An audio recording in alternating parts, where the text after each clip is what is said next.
Good morning, Ad Properties. It's Tuesday, April 21st. It's a beautiful sunny start to the day. I'm Amy Corr, and I have Kevin Van Eck here with me live from the Goose Island office. Thank you for joining us. Hopefully you've got a coffee mug in hand. We've got another episode of Coffee with Amy and Kevin for you. Good morning, Kevin. Hey, good morning, Amy. Good morning, everyone. Thanks for joining us. Yes, hopefully you have your coffee and hopefully you're somewhere in the sun. It's a beautiful day today. So today we're going to cover a couple of housekeeping things, just some things we really feel like you need to know. And then 30 days into the shelter in place in Illinois, it's time to kind of look at the data that we're seeing, where we are in the market, and maybe some of the conversations that you're continuing to have with your buyers and sellers. So to start, I wanted to share something that our marketing department has put together for you to be able to share in your community. And maybe you've already heard about our new campaign that's coming up, that love is the unity in our community. But we've put together these signs that are yard signs that you can pass out to your neighbors, that you are able to put your listings. There's two ways you could do this. One is you could go to their home, ask them, or and put it in the ground for them, or you could just go to every neighbor on your block and just stick it in their yard without asking.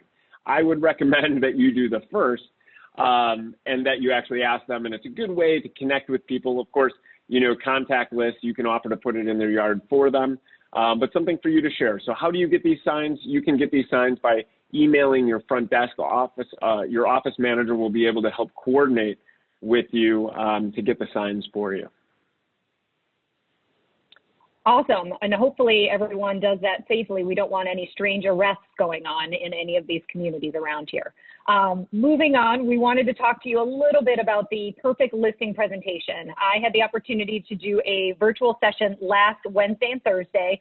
It's a two-parter, and I just want to encourage all of you, if you've got some time this week, we are doing the Perfect Listing Presentation 2.0 on Wednesday and Thursday at noon. I sent out last night to the entire company information for how to get on there. And what's most important about this is that we really tried to enhance or upgrade this class to incorporate a couple of things that are really important for you right now. First off is how to handle a perfect listing presentation, having to jump in and do a lot of the things that we would normally do in person that we're now doing virtually. So we do cover a lot of that and sort of the best-in-class process for how to handle that.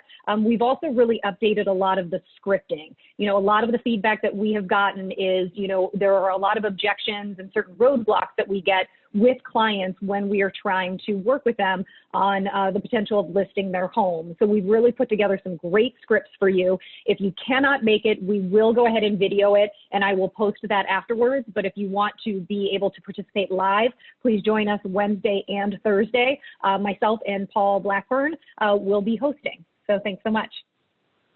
Yeah, that's great, Amy. And one of the things that you talk about during that class is one of the tools, the technology that you can use virtually is AdDrive. And so I want to make a quick note that AdDrive will be rolling out next week. Essentially what it is, it's a way to deliver content and information virtually in a way that provides you with feedback so you can see what people are looking at when they're opening it. But also it's much better presentation than if you were to send an email with, say, 15 attachments. And you know how that goes trying to open that up on your phone. So that class is really great. Please sign up for that. Really hone your skills when it comes to listing presentations. The other thing, speaking of rollouts, is that we have a new listing agreement coming out. And it really is specific for this time that addresses what happens with the shelter in place. So make sure you read the email about it and you understand the new paragraph that's added. Effectively, what it means is that any time while we're in shelter in place does not count towards the term of the agreement. And so for any new listing agreements that you get signed moving forward, this is something that you can consider to use because it will protect you from eating up market time or time in the term of the listing agreement while we're in shelter in place, and it may not be the best market to do so. But that being said, Amy, one of the things that we've talked about many times over the last few weeks is what sellers should be thinking about when it comes to listing their homes, whether they list or not. And if they are listed, whether they take it off the market or not, what are your viewpoints on that? Yeah, we wanted to touch a little bit on this morning because I know that we're starting to see that some brokers are having conversations with their sellers, and we get it. This is sort of a complicated time and a lot to maneuver. And we might have sellers that are in situations where, you know, they want to sell, but right now it may not be the perfect time for them to be able to actually do live showings, or they may have a tenant in the property. There may be some roadblocks to making it really easy for them to be fully on the MLS. And so we know that a lot of them are then asking, can I, you know, essentially take or cancel my listing currently until there's a period of time where we can come out of this and we can go back onto the MLS. And we get that there's a lot of these moving parts. What we would really encourage you to think about is that if you've got a seller who wants to come off of the MLS, we would really encourage you moving them off of the MLS and putting the listing into the PLN instead of taking it all the way off the market. The reason for this is that there really is no penalty to moving to the PLN. There's no accumulated market time. They can still say that they don't want to or are not able to show the property. And it's still, but what it will do is it still gives the opportunity for the seller, if they're truly going to want to sell this spring, this summer, or this fall, it still gives them the opportunity to have one toe in the water. And so in the event, there might be an agent out there that has a buyer who has a lot of flexibility, but this is the perfect property for them, it still lets them know that it is available and out there. And then they can reach out to you and you can navigate the right course for you and your client, depending on, you know, showing, time frame, whatever it is. It still gives them some control and it gives them the upper hand in this situation, but it still gives them, you know, they're still out there and on the radar to at least agents when it's in the PLN. The other thing, and why I think it's important for all of you, is right now, you still want to be able to market yourself out there, you know, within your community. And if it's in the PLN, you can still keep the sign up. And I think that that's really important because it's a great way for you to still promote yourself as an expert in the market. It still is a really great and effective way for you to get some, you know, exposure and advertising. But it also is a nice way for people when they do go buy the property, if they are curious about it, they know who to contact and how to get some additional information. So we would really encourage it. We understand it's a case-by-case basis, but if there's a question of do we take it off altogether or do we put it into the PLN until we get to the other side, I'd really encourage you to look at the option of putting it into the PLN. Yeah, that's great. We're hearing so many, you know, positive stories, so many success stories of people that have been in the PLN or on the MLS. And really, you know, the phrase is, you can't sell it if nobody knows it's for sale. So, you know, again, like Amy, like you're saying, it's a case-by-case basis. But our advice is to, you know, put it on the market, keep it on the PLN, depending again on what the seller's needs, wants, timeline, et cetera, are. So one of the things that we wanted to talk about was data, and data moving forward, sort of a prediction and sort of what we've seen from the past. And so one of the resources that we've talked about has been KCM, and that's Keeping Current Matters. It's with Steve Harney. He's got a heavy East Coast accent, which is a good way to start your day. But I think the key about KCM is that there's such great data and information that's condensed, so you don't need to read 50 articles. Really, they put it into a great package. There's a webinar coming up this coming Thursday, and they're going to cover a lot of really great points. But there were a few that they're going to cover that we really wanted to talk about today and really highlight for you. And those include, you know, talking about unemployment, talking about the recovery, and then also talking about how we can be a source of tranquility, a source of peace and calm with our clients to help control what does happen in the market. Yeah, thanks, Kevin. And I think what's so important too is right now Keeping Current Matters is also has created a free resource for you. So a lot of this information that we're getting, you don't need to be a monthly subscriber in order to get a lot of the information that they're putting out there in regards to the coronavirus, which is awesome. So some of the information that we are pulling is probably going to also be discussed in this webinar. But the first one we wanted to touch on was in regards to unemployment. And what I loved about this is that Steve really focused on the idea that the unemployment rate does not directly correlate to home buying. And what I mean by this is that if the unemployment rate is high or is increasing, it doesn't necessarily mean that that puts a stall on people who want to purchase homes. In fact, when he was doing some research, he noted that in the early 1990s, when the unemployment rate went up to 7.5%, home sales continued to increase. And then in the early 2000s, the unemployment rate went up to 6%. And guess what? Home sales still continued to increase. And even during the Great Recession in 2008, what we were also noting is that unemployment did go up, and they actually recognized that people were still interested in buying homes that were able to buy. The biggest reason why there was a stall on a lot of that had to do with the fact that people were, that it was a challenge to get a mortgage at that point in time. So I think it's really important for us to educate our sphere of influence, our clients, and the people out there that we know, that just because we are seeing this unemployment rate go up, and it is going up pretty drastically. Kevin's going to talk a little bit about, what that entails and what that means for us, but it doesn't necessarily mean that people are not still going to want to go out and actually purchase a property. So really important to make sure that we break out and expose sort of that correlation and what that does or does not mean to our real estate market right now. Yeah, that's good. That does tie directly into the recovery, because what happens in unemployment will drive how we come out of this. And so one of the things that we noticed about recovery that Steve talks about in KCM, and there have been a lot of articles about it, has been this V-shaped recovery. And so if we look at some of the major financial institutions, Goldman Sachs, JP Morgan, Morgan Stanley, each one of them have currently predicted that they see a V-shaped recovery coming. So what does that mean? Let's get visual. It's a V. So what we're talking about is we may see this drop in activity, this drop in values, but that it's going to be a quick, relatively quick and sharp recovery back out. If we go back to 2008, what happened then? It was more of a U-shaped recovery that took years to recover from, instead of a sharp, drop and increase. Why is this recovery different than 2008? Why is it being predicted differently? It's really because housing is not at the center of this crisis. It is a pandemic. And when they looked at past pandemics, they have typically resulted in a V-shaped recovery where things bounce back relatively quickly. And in fact, yesterday, there was an article put out by Inman, an interview with Hobie Hanna, who is a third-generation owner, runner, operator of Howard Hanna, which is the seventh largest brokerage in the U.S. We're number 10, so they're slightly ahead of us. And what he said is he predicts a V-shaped recovery, too, based on what they're seeing. And it may take some time based on what happens with unemployment, as Amy's saying. However, they are not expecting this long, drawn-out, multi-year recovery like we saw in 2008 to 2012.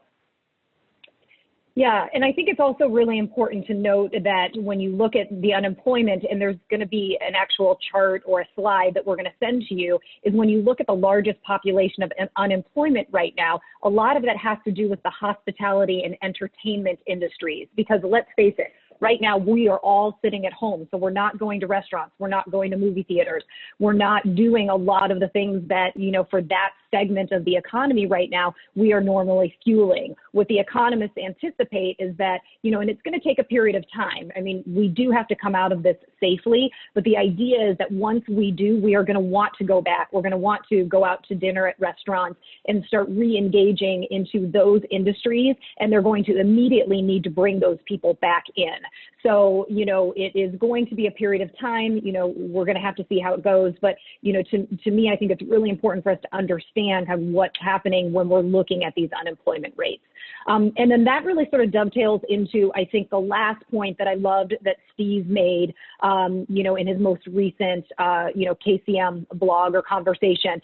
And he said, we need to understand that our job right now is that we do not let confusion and concern turn into panic and fear, because when that ends up happening, it makes the impact greater, and it may make a more difficult time financially when we get out of this. And what he ties back to is in 2008, there were a lot of economists who looked back at the Great Recession, and what they recognized is that we all had a part to play in how long it took for us to recover, because we all froze. Everyone was so fearful to move forward. There were a lot of challenges, but what these economists recognized is had we all been more focused on being able to get out of the recovery and doing something, we probably would have recovered sooner. And so what Steve talks a lot about is that we are in a position where people listen to us, whether we believe it or not. You know, we have something to share in regards to real estate, which is a very big financial component for most people.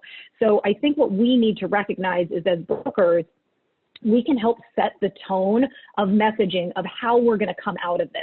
I'm not, suggesting that it's going to be easy. There's going to be a lot of, things that may happen. There's a lot of scary things going on right now with people and individuals who might be sick and loved ones. But what we really have to look at is that overall, our housing is doing pretty well considering what we're in right now. And I also am really feeling very confident that we are going to do very well getting out of this. And I think real estate is going to be a big component or a big player. But so much of what we do is being able to articulate the positive message to our sphere and to our network and to the people who are out there. Because if we show positivity and optimism and the ability to recover well, guess what? Others are going to follow. I was just saying to Kevin earlier, it's kind of like going into surgery, right? And if the surgeon says to you, I'm going to give it my best shot, but hopefully we're going to come out okay, in the next 45 minutes. How comfortable are you going to feel going into that surgery, right? We all know that a surgeon's job is to say, listen, Mrs. Corr, we got this. We're going to go in. We're going to take care of you. You're going to be doing better than ever in the next 45 minutes. Think about the differences in those two conversations and the fear or not fear that I have as an individual going into it. So think about your role being the same thing. You're helping to set the tone for what this looks like on the other side. So I just really liked his whole idea of that we are big participants and we can make a really great impact on how we come out the other side and how we end up doing from an economic standpoint. So really powerful stuff. Make sure you're thinking about that as you're posting things, as you're communicating stuff. There's a positive outlook to everything. You need to be realistic, but you have to have optimism because I feel really confident that we are going to come out of this and, there are going to be great things ahead. Yeah, that's exactly right. We can either escalate a situation or de-escalate a situation, right? And as experts, people are going to listen to us. Again, whether or not we realize it, whether we realize the impact that we have on people, it happens. So it's something as simple as saying, there used to be this thing, everybody lists after the Super Bowl. We controlled the market because we told sellers not to list until after the Super Bowl because that's when buyers were going to be out. It's the same situation now. We control the market. If we tell everybody, if we show fear, if we're saying that nothing's happening, if we're talking about, how dark and down in the dumps things are, which they aren't, but if we're talking that way, people will listen and they will be afraid to move forward, effectively impacting the market and impacting those around us. So we do have a major impact. On that note, I think it's really important. What do we share when people ask us? Well, I think we share, again, as Amy, like you're saying, we share realistic information, but on the positive side, that things are still happening. So we're 4 weeks in. What are we seeing out there? Amy, you want to share a little bit about some of the stories and some of the data we have? Yeah, so I think this is just a great example of what we're really seeing in the market right now. So last week I had an agent call me, and they had a listing in the suburbs up here on the PLN, and they weren't getting a ton of activity, and it was a really good price point.